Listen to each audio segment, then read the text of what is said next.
On commence avec Nicolas Pepe, notre attaquant ivoirien qui a été désigné meilleur joueur du mois d'août en Liga espagnole. Il défense des talents comme Lamine Yamal, le talent espagnol, et le talent français Kylian Mbappé. Bon, c'est une très bonne chose. On sait tous que ça a été un vote, donc il sent la patte des Ivoiriens dans ses votes. En tout cas, c'est une distinction, c'est une récompense pour ses performances exceptionnelles sur le terrain. Ça a été marqué par sa vitesse, sa technique, son impact décisif dans les matchs, notamment ses buts et ses passes décisives.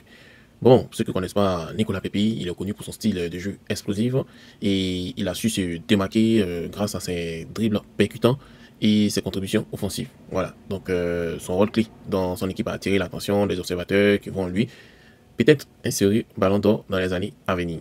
Mais bon, pourquoi j'ai dit peut-être, ou même vous savez, parce que pour atteindre cet objectif prestigieux, Nicolas Pepe doit maintenir une régularité et faire preuve d'une discipline. Il y a des commentaires qui le soulignent et on dit que son succès va dépendre de sa capacité à éviter les chutes inutiles et aussi à faire le bon choix comme passer le ballon à son coéquipier, un exemple Sébastien Haller au bon moment et aussi à rester concentré dans les moments cruciaux. Mais bon, c'est le petit défaut de Pépé, j'espère qu'il va corriger cette saison. Sinon, cette reconnaissance marque une étape importante dans la carrière de Nicolas Pépé qui continue de porter haut les couleurs de la Côte d'Ivoire. Son talent, sa détermination pourraient le mener loin à condition de canaliser son énergie et de saisir les opportunités.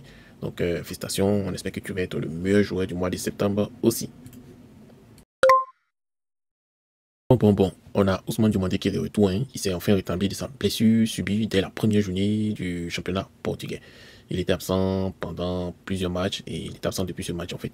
Il a profité de cette trêve internationale pour travailler sa condition physique avec l'équipe de performance du Sporting. Il faut noter aussi que cette trêve internationale a été bénéfique pour lui parce que c'était une période de récupération qui l'a permis de revenir en pleine forme et c'est une excellente nouvelle pour son club et aussi pour les Ivoiriens.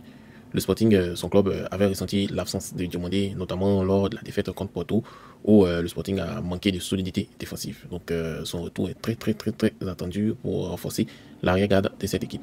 Il y a même le journal Abola qui dit que Diomandé pourrait même retrouver le terrain dès ce week-end face à Family Kao et il aura la possibilité de jouer quelques minutes. Voilà, donc c'est une très belle perspective qui ravit les supporters lisbonniens, bon, ils vont commenter comment on appelle les gens de Lisbonne, qui comptent sur le talent de Diomandé et sa présence pour stabiliser autant pour moi la défense. Ceux qui ne connaissent pas Ousmane Diomandé, c'est quelqu'un qui est connu par sa robustesse et sa lecture de jeu impeccable. C'est un élément clé de l'effectif, c'est un des cadres de l'effectif. Et son retour progressif va permettre au Sporting de retrouver un équilibre défensif. Aussi, ça va offrir à Ousmane l'opportunité de reprendre du rythme dans les compétitions. On croise les doigts. Si tout se passe bien, il pourra rapidement redevenir le titulaire indiscutable qu'il était avant. Donc, ce retour, c'est une étape importante pour Sporting qui vise à enchaîner les bons résultats dans un championnat qui est compétitif. Donc, les Ricards seront tournés vers Diomandé ce week-end. On va voir comment est-ce qu'il réintègre cette équipe. On va parler de Madame Anne-Marie Nguessan. C'est une dame qu'on ne parle pas beaucoup d'elle, mais bon, il faut que vous la connaissiez. Elle est une figure clé dans l'ombre des éléphants de Côte d'Ivoire, l'équipe nationale de football. En tout cas, elle est responsable de la communication de la Fédération ivoirienne de football. Elle est team média officieux. Elle a joué un rôle essentiel lors de la Coupe d'Afrique des Nations. Et en tout cas, franchement, elle fait un bon boulot avec professionnalisme et discrétion. Elle façonne l'image de l'équipe. Elle veille à ce que chaque message soit clair, cohérent et transparent. Son travail ne se limite pas seulement à la gestion des médias, mais elle anticipe les crises. Elle organise les conférences de presse et aussi elle s'assure que l'information circule correctement. Elle est vraiment calme, elle est déterminée, elle met son expertise au sein du football ivoirien. En tout cas, c'est un domaine encore largement dominé par les hommes, mais il faut noter que la qualité de son travail s'est imposée à tous comme une référence en termes de communication sportive en Afrique. Aussi, il faut noter qu'elle est vraiment dévouée et son dévouement se ressent dans chaque détail. Chaque décision, chaque message porte la marque de son amour pour le football ivoirien. En tout cas, elle ne cherche pas la lumière, mais son impact est indéniable. Grâce à elle, l'image des éléphants rayonne tant sur le continent qu'à l'international. Elle incarne l'excellence et l'abnégation. Pourtant, c'est une dame. Elle occupe une place centrale dans le sport, un milieu d'hommes. Voilà, elle est féministe, pardonnée ou dosée. En tout cas, son parcours inspire et montre que la passion et le professionnalisme peuvent ouvrir des portes, même dans un environnement les plus exigeants. On va parler de Siaka Tieni, ancien champion d'Afrique de Côte d'Ivoire en 2015, qui s'est brillamment reconverti en coordinateur général des compétitions de la CAF. Voilà. En tout cas, il a rapproché les crampons, il met aujourd'hui son expérience de joueur et ses compétences en management au sein du football africain. Il faut noter qu'il est diplômé en administration des affaires à l'École supérieure de commerce de Lyon. Il combine une expertise sportive et une rigueur administrative pour assurer le bon déroulement du tournoi.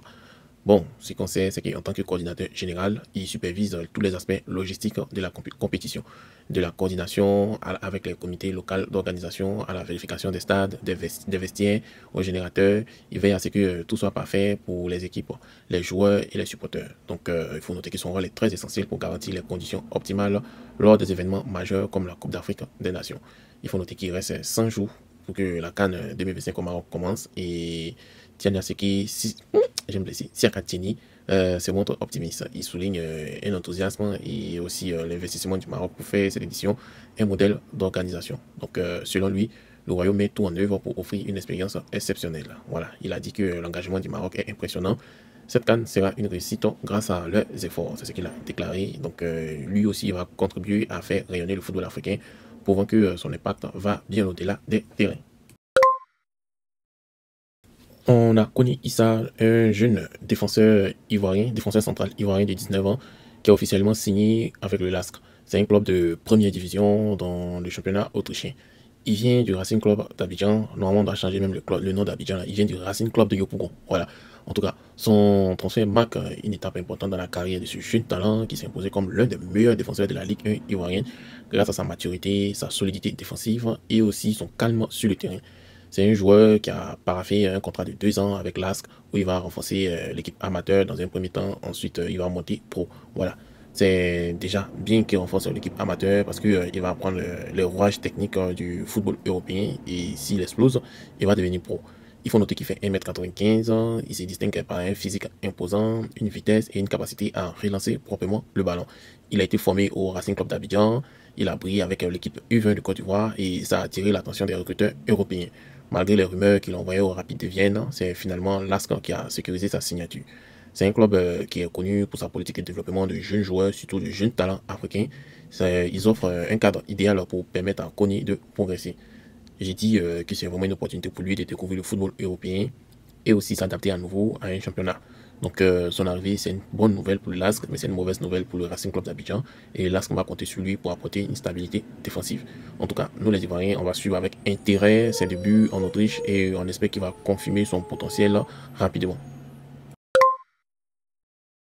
On va terminer avec la polémique du jour. Je vais vous laisser écouter. C'est un mot de podcast en fait. Donc, donnez vous-même vos points de vue. En tout cas, c'est l'Olympique Sport d'Abobo qui demande de l'argent à la FIFA. Voilà, il est en train de révéler la marmaille de la FIFA. Bonjour et bienvenue. Aujourd'hui, on plonge au cœur d'une controverse qui agite le football ivoirien. Oui, un différend financier qui oppose un club, le FC OSA, et la Fédération ivoirienne de football, la FIFA. Et notre base de discussion, c'est un document assez précis, un droit de réponse publié par le président du FC OSA lui-même, Hamza Gamal. Tout à fait. Alors, le nœud du problème, ça a l'air simple à première vue. Le FC OSA dit « on nous avait promis 5 millions de francs CFA pour notre place de vice-champion de Ligue 2 ». Mais voilà, le club n'a touché que 2 millions. Et apparemment bien plus tard, et selon M. Gamal, la FIFA, elle dirait maintenant qu'elle n'a jamais promis ces 5 millions. Alors oui, c'est la version du FC OSA. Et il faut bien préciser ça, notre analyse, elle va se baser sur les éléments que lui présente dans ce droit de réponse. On n'a pas la version de la FIFA ici. D'accord. Et ce qui est important, c'est que ça dépasse la simple somme d'argent. Les 3 millions manquants, bon, c'est une chose. Mais ça touche à des questions de communication officielle, de paroles données. De crédibilité, en fait. Exactement, la crédibilité institutionnelle dans le milieu sportif ivoirien. C'est pas juste une histoire de chiffres, quoi. D'accord. Bon, allons-y. On va essayer de décortiquer tout ça, comprendre les arguments du FC OSA, regarder les preuves qu'il avance, et puis saisir un peu le contexte tel qu'il le décrit. Commençons par la réclamation elle-même. C'est clair, 5 millions promis, Oui. 2 millions reçus. Et avec un retard notable. La finale, c'était le 30 juin et le paiement, c'est le 21 août 2024. Presque 2 mois. Donc pour le club, le calcul est simple. Il manque 3 millions. Et ça, c'est M. Gamal qui l'affirme noir sur blanc. C'est ça, le différentiel, c'est 3 millions. Mais ce que M. Gamal souligne beaucoup, c'est ce délai. Même pour les 2 millions qui, eux, ne sont pas contestés. Ah oui. Oui, il insiste là-dessus. presque 2 mois d'attente. Pour lui, c'est pas juste un retard administratif, vous voyez. Il interprète ça comme une forme de réticence, presque de mauvaise volonté de la FIF. Même pour la somme qu'ils reconnaissent devoir. Voilà, ce délai devient un argument en soi pour lui. Ça montre déjà un problème selon sa lecture. D'accord. Et pour justifier la demande des 5 millions initiaux, il avance quoi comme preuve concrète, le président du FC Aussin? Il en cite plusieurs, oui. D'abord, il parle d'une réunion technique, avant la finale. Oui, et pendant cette réunion, il dit que les montants ont été mentionnés explicitement. 7 millions pour le champion et 5 millions pour le vice-champion. C'est très précis comme affirmation. Ensuite? Ensuite, il y aurait eu des assurances verbales, juste après le match, sur le terrain. Ah, sur le vif. C'est ça, 2 représentants de la FIF, il cite même les noms, messieurs Diefoneye et Nabi, lui auraient dit « le chèque c'est pour demain ». Ah oui, ça c'est direct comme promesse. Mais bon, une promesse verbale. C'est là que ça se complique toujours un peu pour la preuve formelle, bien sûr. Et alors, il y a cet élément qu'il appelle la preuve irréfutable. C'est quoi exactement? Ça, c'est une communication de la FIF elle-même, sur sa propre page Facebook, une page certifiée, donc officielle a priori. Publié quand? Le jour même de la finale, le 30 juin. Et cette publication, selon M. Gamal, annoncerait noir sur blanc la remise de 5 millions de FCFA au vice-champion. Il dit même avoir une capture d'écran. Ah, d'accord. Là, effectivement, ça semble plus tangible qu'une parole donnée sur un terrain. C'est là que ça devient intéressant. Au niveau des types de preuves, on a la réunion technique, c'est plutôt interne.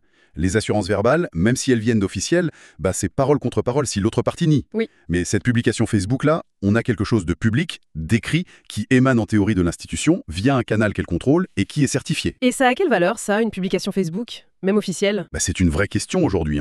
Quelle est la force contraignante de ce type de communication? Pour beaucoup, et visiblement pour M. Gamal, une annonce publique sur un canal officiel, ça engage l'institution. C'est vraiment le point d'ancrage de sa réclamation, on le sent bien. D'accord. Alors face à ça, et surtout face à cette publication Facebook, qu'est-ce que la FIF aurait dit de son côté? Toujours selon le récit de M. Gamal. Oui, alors d'après lui, lors d'une conférence de presse qui s'est tenue au Gabon, des responsables de la fédération auraient dit autre chose. C'est-à-dire? Ils auraient affirmé que non, dès le départ, seulement 2 millions étaient prévus, budgétés. Et ils auraient même qualifié l'affirmation de M. Gamal sur les 5 millions de rumeur. De rumeur, oui. Carrément. Oui, et M. Gamal dit d'ailleurs avoir ressenti du mépris dans la façon dont ça aurait été formulé. On sent que ça l'a touché. Clairement. Et c'est là que la contradiction que pointe le FS UEFA est flagrante. Si la position officielle de la FIF, c'est « on n'a jamais promis que 2 millions », comment on explique la publication sur leur propre page Facebook qui annonce 5 millions? Oui, c'est la question logique qui suit. C'est la question clé soulevée par M. Gamal. Alors, plusieurs hypothèses. Une erreur de com sur Facebook, peut-être corrigée après, mais dont il reste une trace. Ou alors, les propos tenus au Gabon ont été mal rapportés. Ou alors, une volonté de changer d'avis. Difficile à dire sans la version de la FIF. Bien sûr. Mais la contradiction apparente, telle qu'elle est présentée ici, elle pose question sur la cohérence de la communication de la fédération dans ce dossier. Revenons un instant sur le paiement des 2 millions. Finale le 30 juin, virement le 21 août. Mais Gamal ajoute un détail intéressant. Oui. Il dit que ce paiement, il a fallu batailler pour l'avoir. Plusieurs relances et surtout, il aurait fallu l'intervention d'un autre dirigeant de club. Quelqu'un d'influent, proche du comité exécutif de la FIF. Ah d'accord. Le COMEX, l'organe de direction? C'est ça. Sans cette intervention, peut-être que ça aurait traîné encore plus longtemps. Et l'interprétation qu'il en fait, M. Gamal, elle est... Sans équivoque. Ce délai, plus la nécessité de faire intervenir quelqu'un pour débloquer la somme, reconnue, c'est perçu comme une preuve de difficulté, voire d'obstruction. Une sorte de mauvaise volonté délibérée envers son club. C'est comme ça qu'il le présente. Donc, au-delà des 3 millions qui sont contestés, la façon dont les 2 millions ont été payés, ça constitue pour lui un problème en soi. Ça mine la confiance, forcément. On comprend mieux pourquoi il insiste sur ce délai, alors. Exactement. Ça jette un doute sur l'équité du traitement réservé à son club, selon lui. Alors justement, pourquoi rendre tout ça public via ce droit de réponse? Il dit lui-même que l'argent, ce n'est pas le principal moteur. Sa phrase est forte, ni la FIF, ni mon club ne sont à 3 millions près. Oui, c'est une manière de dire que l'enjeu est ailleurs. Alors, quelle est sa motivation affichée? Il la présente comme double, en fait. D'un côté, une question de principe. Le respect de la parole donnée? C'est ça. Tenir la FIF responsable de ce qu'elle annonce publiquement. Pour lui, une institution, ça doit assumer ses communications officielles, surtout quand ça crée des attentes. Et l'autre raison? L'autre raison, c'est une obligation de rendre des comptes en interne. Vis-à-vis de ses collaborateurs, de ses partenaires au FC USA, eux aussi, ils comptaient sur cette prime de 5 millions qui avait été annoncée. Donc, rendre l'affaire publique, c'est aussi une façon de se justifier en interne et de défendre cette parole donnée. Tout à fait. Un acte de transparence et de défense de ce qu'il estime être son droit. C'est intéressant comme posture, mais on sent aussi qu'il cherche à anticiper certaines critiques, non? Il dit bien que ça n'a rien à voir avec la cellule de réflexion sur le football ivoirien. Oui, il désamorce ça tout de suite. Cette cellule, c'est un groupe de clubs critiques envers la gestion actuelle, et son club en fait partie. Mais il insiste, cette histoire de prime, c'est bien antérieur à la création de ce groupe. Il veut éviter qu'on pense que c'est une manœuvre politique. Exactement. Pour montrer que ce n'est pas une réaction à chaud ou liée à un agenda politique récent, il ancre sa démarche dans le temps. Il dit que la question des 5 millions, elle a été soulevée en Assemblée Générale du club dès 2024. Ah oui. Et de nouveau, le 10 août 2025, où un certain M. Laurent Boli a même été mandaté pour discuter avec la FIF. C'est une manière de dire volez, regardez, ça fait longtemps qu'on est sur ce dossier. D'accord, mais il y a aussi des passages un peu plus personnels dans son texte. Il parle de certains traitements à son égard depuis bien longtemps. C'est vague, mais ça laisse entendre des choses. Oui, et il pose des questions assez directes, qui sonnent un peu comme des reproches. Qu'ai-je fait pour mériter ça? En quoi ma personne dérange? Et cette phrase un peu énigmatique sur certains membres du COMEX, il y a longtemps ils sont dans mon sang. Qu'est-ce qu'on doit comprendre? Ça introduit clairement une dimension subjective, émotionnelle. Monsieur Gamal exprime un sentiment d'injustice, peut-être même de persécution ciblée, qui irait au-delà de ce seul litige financier. Des tensions plus profondes? C'est ce que ça suggère, ces allusions à un passif, à des agissements qu'il ne détaille pas.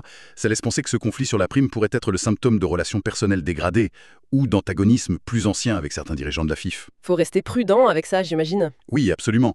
On rapporte le ressenti exprimé par monsieur Gamal dans son texte.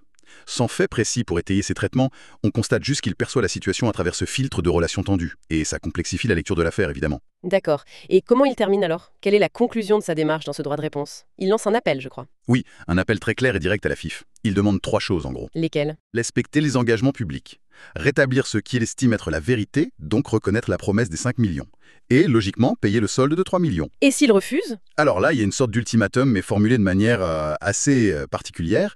Il dit que si la FIF choisit officiellement et de manière assumée, pas juste par des on-dit, de refuser de payer ces 3 millions, alors le FCOSA fermera la parenthèse. Comme pour dire assumez votre position et on passe à autre chose. C'est un peu ça.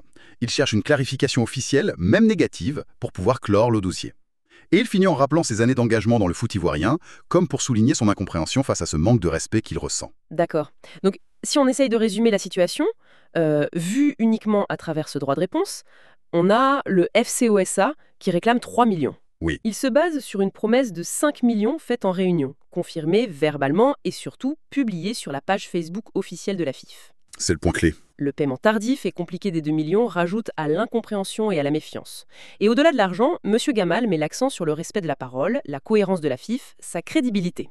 Tout en laissant entendre qu'il y a peut-être des tensions plus anciennes en toile de fond. C'est une bonne synthèse de ce qui est avancé par le FCOSA, oui. D'accord. Et pour ouvrir un peu la réflexion, peut-être, ce cas précis, même s'il porte sur une somme qui peut paraître secondaire à l'échelle d'une fédération, il soulève quand même une question fondamentale pour tout le monde sportif, non? Dans un milieu comme le foot, basé sur la passion, sur l'engagement, quelle est la vraie valeur de la confiance entre les clubs et les instances qui les dirigent? Oui, c'est crucial. Comment est-ce que la gestion d'un différend comme celui-ci, où la parole publique d'une institution est mise en doute, comment ça impacte la relation avec ce club-là, bien sûr, mais aussi la perception générale, la crédibilité de la fédération aux yeux de tous ses membres? C'est une question qui dépasse largement les 3 millions, effectivement. Voilà, ça touche à la santé globale des relations dans le foot ivoirien. C'est une pensée qu'on peut laisser en suspens pour nos auditeurs et auditrices.